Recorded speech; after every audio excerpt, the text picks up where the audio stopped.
So this one's about Efilizam, how it's often viewed as just, this completely hostile and antagonistic product of a depressed mind. It's just too negative to be believed, I guess, is how it's often viewed. A real just ethical analysis that you do in your head that makes total sense. I think holding an Efilist viewpoint is totally compatible with having like a happy and fulfilled life for the individual.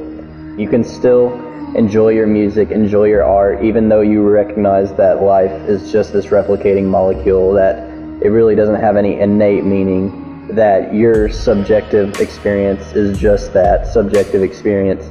You still feel it, you still have needs, and it's not reasonable to just expect people to just kill themselves, just realize that life is just a silly broken game and just kill themselves. And obviously sex and all this is a part of nature. I mean, none of this is what's being disputed here. It's just this one ethical question, procreation, this thing that a lot of people view as beautiful and a miracle, and it's just a simple ethical analysis.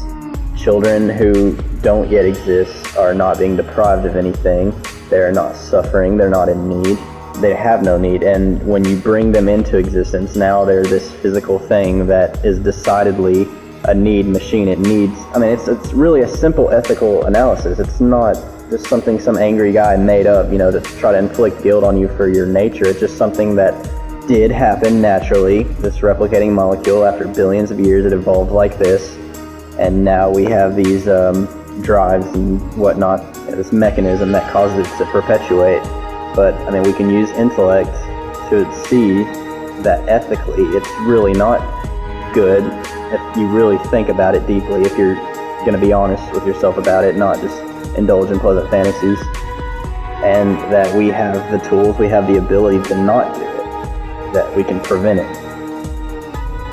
Life has already been imposed upon you. You're here, and it would be unreasonable to expect you to just kill yourself or to just be miserable for no reason. Of course, to a reasonable extent, but indulging in music and art and having your nice little ideas and philosophies, that's all fine. It's just when it leads to actions and decisions, that inflict inevitable suffering and, these unnecessary impositions on more life, that's really the only place where there's any qualm with how you want to do what you will with your own existence. Just stop imposing it on more people. Not everyone sees it the same way you do, and there's really no point for all the suffering because there's no end goal. You getting to experience parenthood and this and that, and feel something is dependent on you, right? And it's cute and you love it and it loves you. It's all happy and fun, but this desire to continue your family bloodline or whatever, it's just a temporal desire. It's just a mechanism to get you to reproduce. Whenever you die, that desire will be gone, but the life that you impose still remains.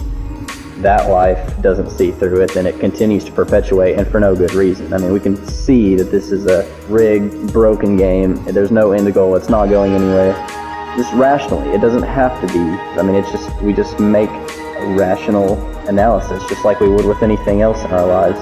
And of course, being a hard determinist, you do have to concede that all ideas and all viewpoints and every action is product of the physical brain. There's no freedom, there's no, the people who are disagreeing here, it's a mechanism in their brain, that's dissonance. They get this idea and it doesn't fit well with their idea of existence and value.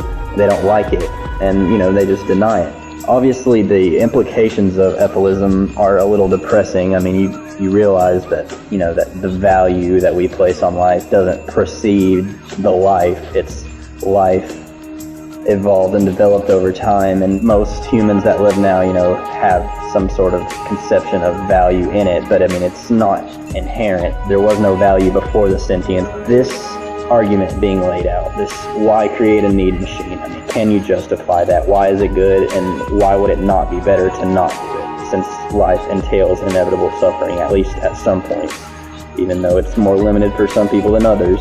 There is a lot of agony to be experienced, and that is experienced every day in the world, and there's no real good reason for it, and we have the ability to stop it.